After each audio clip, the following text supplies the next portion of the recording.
எம்மா அந்த 10 அடி புத்துக்குள்ளே நாகத்தா எத்தனை நாள் இருப்பேன்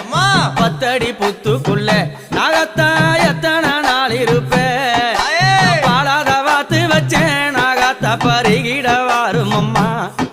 நான் பாலாத வாத்து வச்சேன் நாகத்தா பருகிட வாரும் அம்மா 10 அடி புத்துக்குள்ளே நாகத்தா எத்தனை நாள் இருப்பேன் 10 அடி புத்துக்குள்ளே நாகத்தா